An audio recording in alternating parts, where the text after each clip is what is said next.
Hey everybody, I'm Amber. And I'm Alex. And we are bringing to you a very special mini episode of True Crime and Chill. Yes, Zodiac Killer style.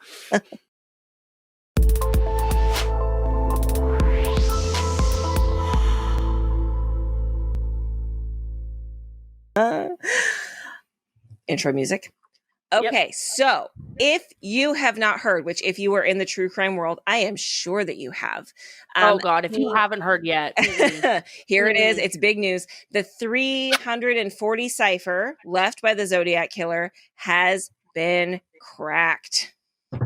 Yes. 50 years. It took 50 years to crack this thing. 50 freaking years for this to do. Like, don't get me wrong. Like, I understand why it took 50 years. I really do. I understand why it took 50 years because this thing has been like passed around the internet. They've had like experts working on this.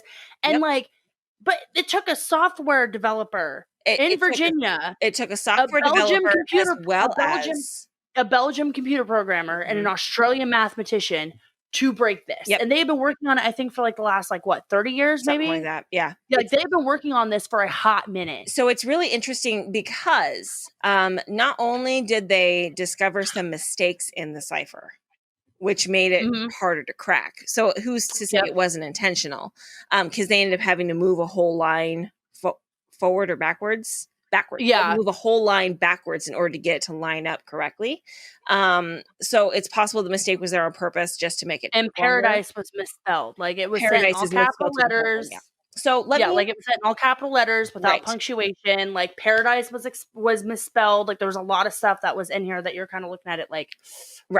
So let's take a quick minute, just because some of our listeners might be newer true crime fans. The Zodiac Killer, if you don't know, is one of the biggest unsolved murder mysteries, serial killers that exists. In the let's see, let me come back here because I want to get the years right here. It was 1969. It was like 1968 to 1970. Right. And he was the killer who he would kill somebody, take something from the crime scene, and then at his next kill, he would leave that piece so they would know it was him. He showed up in a mask with his symbol painted on the front of himself, and he taunted the heck out of the police. This is the penultimate example of somebody who was doing this solely for the attention to show that he was smarter than everybody else. Okay. If you really want to look into it, there's movies, we're probably going to be doing an episode on it. Probably. But soon. We haven't really focused on serial killers. We're doing cases specifically, but it's not to say that this is not in our realm that we do want to cover because this case is such a big deal. So he left a series of ciphers, and the first one that he left was cracked very quickly. And he was kind of offended at how quickly it was cracked. And so what you do need to know was he left this cipher and it had 340 characters, which is why it's called the 340 cipher, right? 340 cipher. And during the Jim Dunbar show on October 22nd, 1969, someone called the Oakland police station and claimed to be the Zodiac. All right. And he said in there, I'm trying to find it.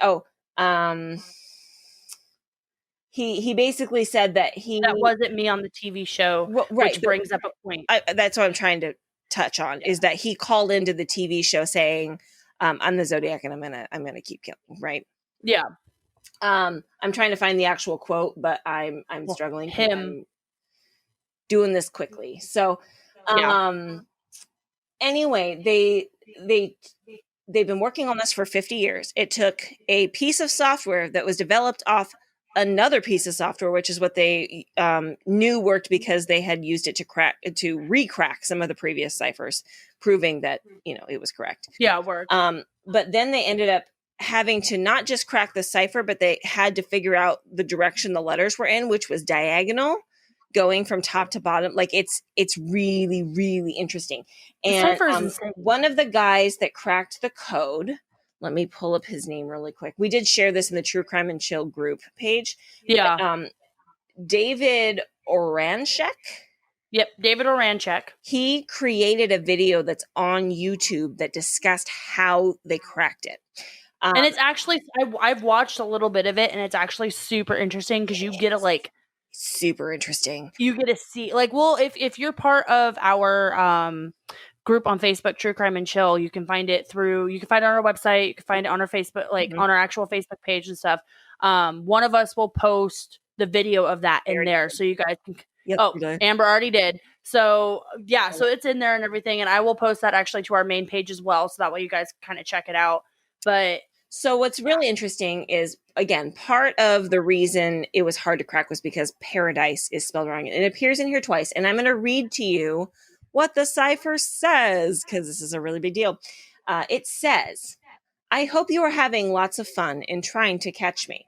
That wasn't me on the TV show, which brings up a point about me. I am not afraid of the gas chamber because it will send me to paradise all the sooner, because now I have enough slaves to work for me, where everyone else has nothing when they reach paradise. So they are afraid of death. I am not afraid because I know that my new life will be an easy one in paradise death." Now, paradise is spelled Paradice, when in reality it's supposed to be spelled Paradise. Yeah. So it basically, he was saying paradise, like right, but paradise, which is interesting because for somebody so smart, he was misspelling that, and it wasn't just like one time. Like he was misspelling it's it over and over again. 1, 2, at least 3 times. Yeah. And it's spelled incorrectly. Now, again, it could have been to throw, to make it harder to decipher, right? Yep. But it really brings up an interesting point as to why he decided to do what he was doing. And it had to do with the fact that he was killing people because he was under the impression that those were going to be his slaves in the afterlife. Yeah. Now, another thing I brought up in the group when I was chatting with our fantabulous members was that I worry that now this has been 50 years, right?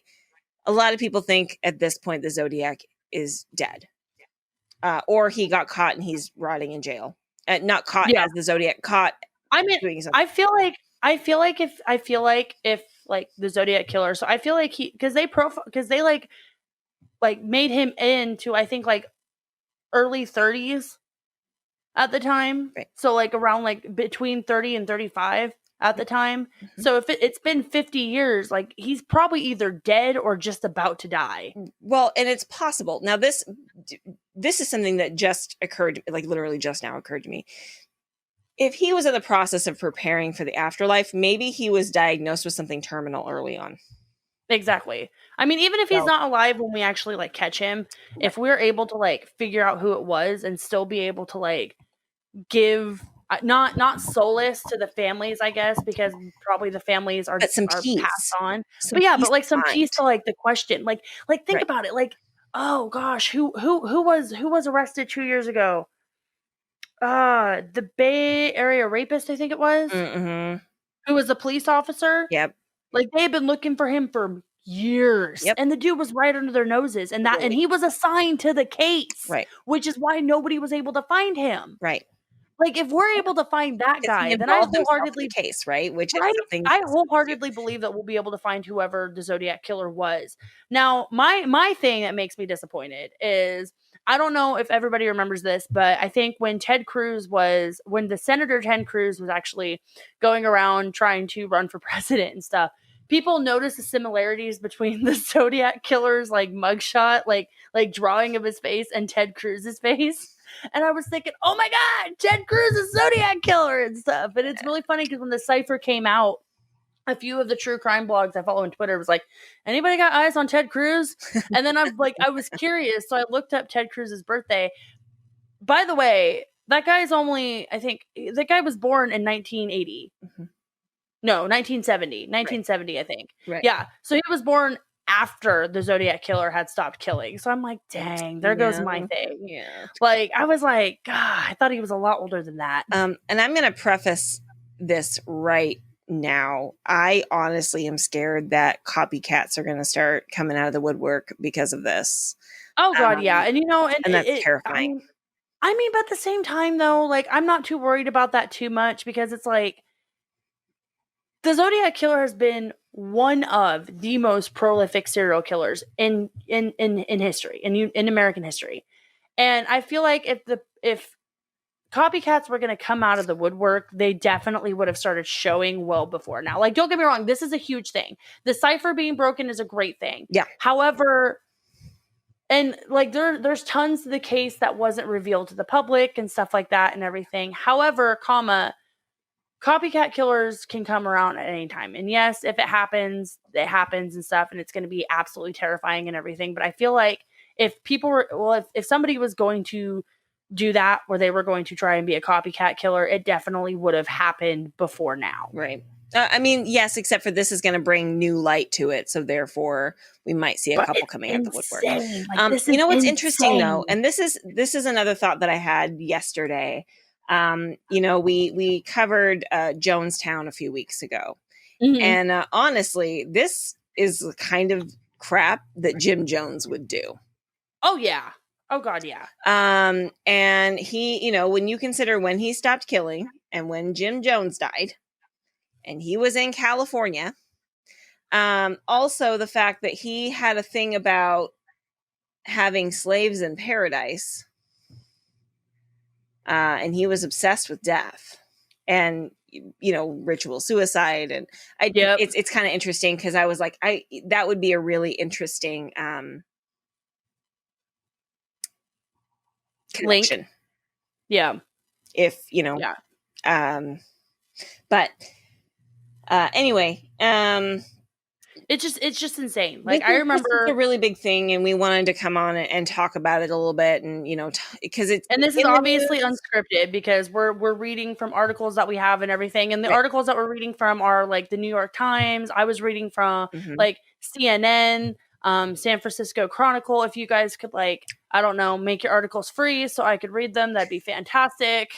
Well, ZodiacKillerFacts.com is actually one of the sites that